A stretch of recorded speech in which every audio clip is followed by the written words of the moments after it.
With the 4th of July just days away, over in Franklin, the city is dealing with major construction along the main parade route. So I stopped by to talk to organizers and locals to see how construction out on Loomis Road is going to impact this year's festivities.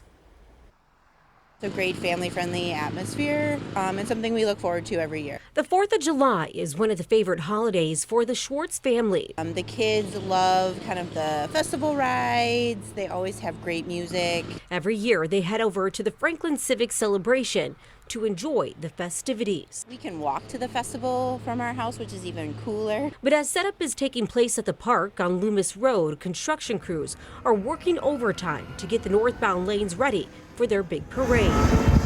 Right now, Loomis Road is down to one lane in both directions from Highway 100 to 51st Street due to construction. The resurfacing project started back in April, but parade organizers say crews will open all lanes during the celebration.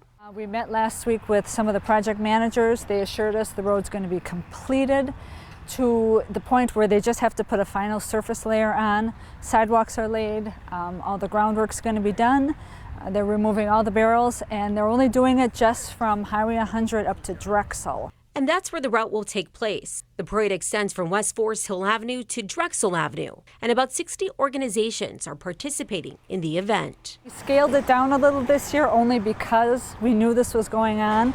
However, due to construction, setup won't be allowed to take place on the parade route until Wednesday. So we're asking people to hold off until then. Otherwise, you're going to see the roads are completely covered with chairs. And as we are just a few days away from the celebrations, locals say despite the construction, they are thankful for crews who are working hard so families can enjoy the 4th of July together. Yeah. Those guys are working really hard to get it all cleaned up in time for the parade. Yeah, and so on July 8th, those construction barrels will go right back up and you'll have reduced lanes once again. And the parade is on Thursday, July 4th at 11 a.m. Simone and Tom, over to you.